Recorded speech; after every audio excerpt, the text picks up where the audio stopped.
Hi everybody, this is Jordi V, and today I'm gonna show you how to make a Rae Sremmurd Swae type of beat.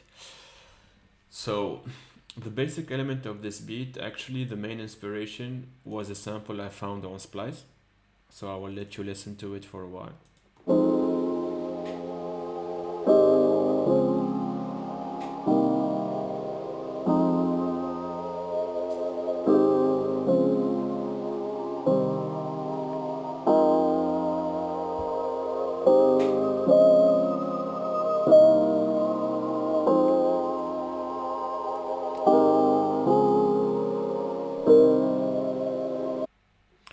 So yeah, I decided to import this sample into Ableton Live. I didn't do so much to it. Usually I will shop it to one shots and try to come up with a new pattern. But with this beat I kept it like simple. So the original sample was 16 bar. I've decided to take just 8 bars and loop it. I also added some EQA to the sample just to get rid of the bass frequencies in order to leave some room eventually to the kick and the bass. Also, I have added some reverb. Some H delay, and halftime. So for the halftime, those who are not familiar with this plugin, it's basically similar as gross beat, which allow you to play the same sample but at half speed. So I've tried to play it at what 100 wet makes, and it sounded like this. So if I solo this track,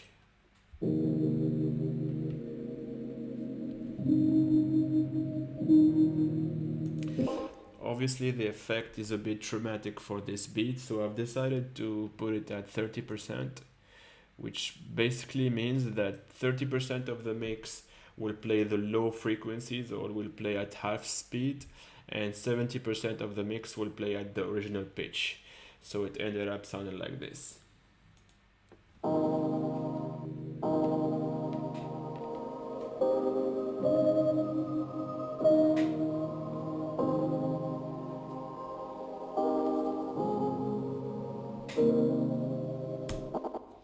Yeah, so let's move to the next element. Next, I've decided to add more melodic elements, so I've picked Synth VST, which is Synth Master 1. I've also picked a preset on the keys, which is called Key Sleep Well. And since we are in the key of F minor, I've jammed a bit and I came up with this pattern.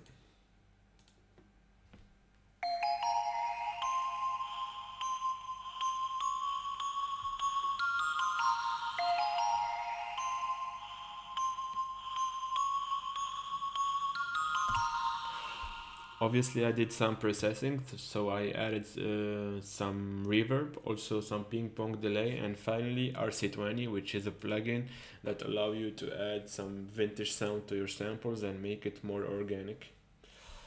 It's a great plugin which I recommend and I used a lot actually. So yeah, next I've decided that the pattern was excellent, but it needed more layering, so I've picked another preset on Synth Master 1, which is like a flutey lead. I also added some reverb, some ping pong delay, and retro color again. I also panned the first synth on the right and the second one on the left, just to make space for the bass and the kick later and to make the sound more stereo. So together with the chord, the 3 tracks sounds like this. Sorry.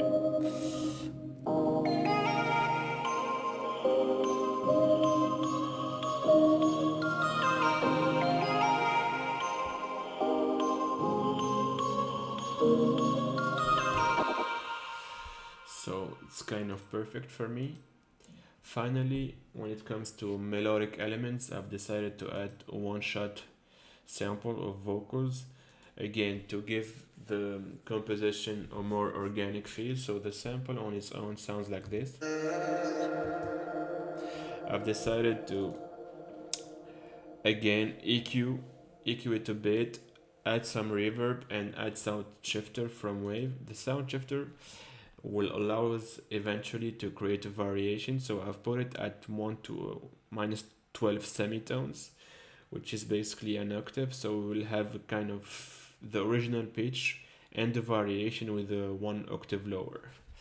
So it sounds like this with the sound shifter on, off, and if I decide to put it on, it will sound like this. So yeah, so for the melodic elements all together, they all sound like this. Let's take it here.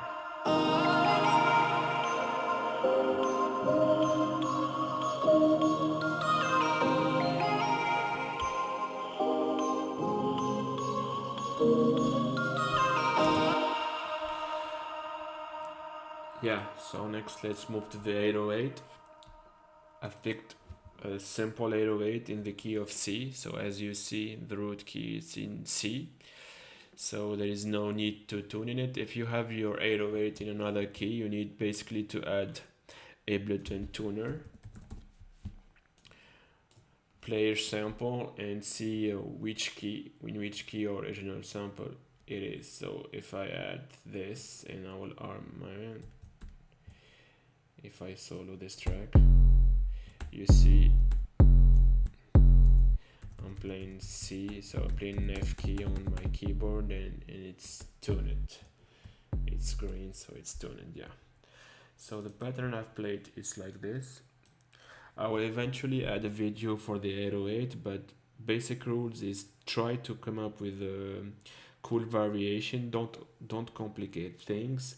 Also avoid the downbeats. As you see, I'm avoiding the downbeats here with my pattern, just to create more vibe to the 808. Also, I've added some variation to the volume with the velocity, and I kept it simple basically. So the 808 pattern, I've decided to not do processing on it, since I've picked the perfect sample for the track, and it sounds like this.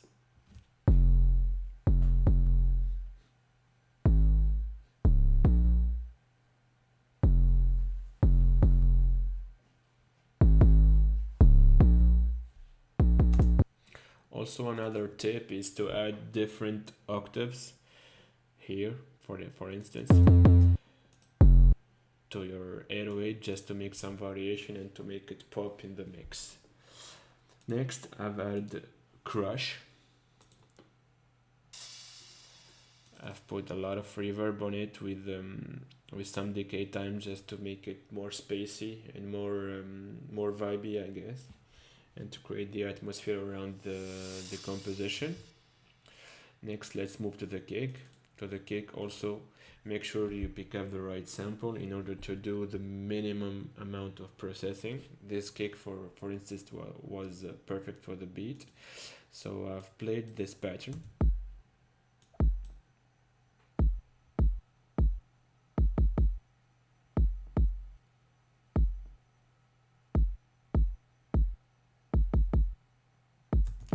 So a quick tip: if you have any trouble coming up with your kick pattern, just try to follow the bass, or do it vice versa. So the bass follow the kick, or the kick follow the bass. Obviously, I didn't do it with this composition, but that's how other producers do it. So that's a quick tip to come up with a kick pattern.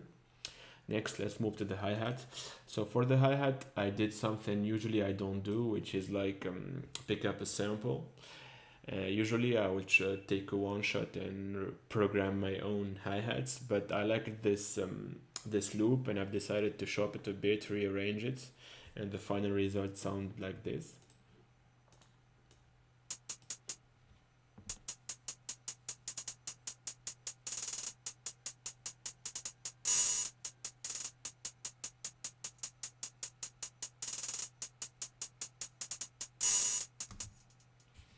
So yeah, obviously, as you might see, this is a standard hi-hat.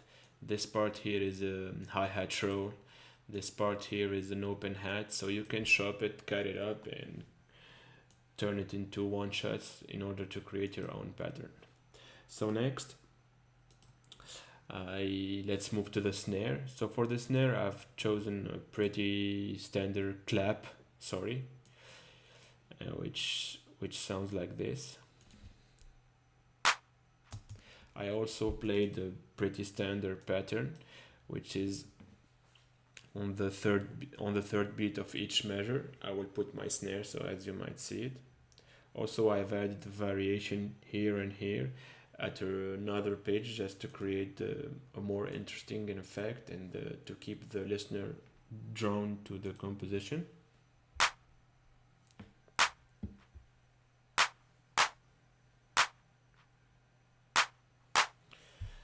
So yeah, I've also decided to add another snare, just to create another variation and to have more elements, kind of more percussive element to the beat, and make it more vibey.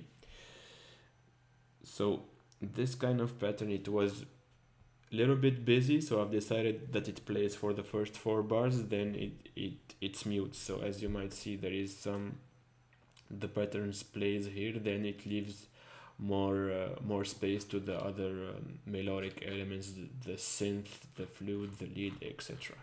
So the snare fill sounds like this.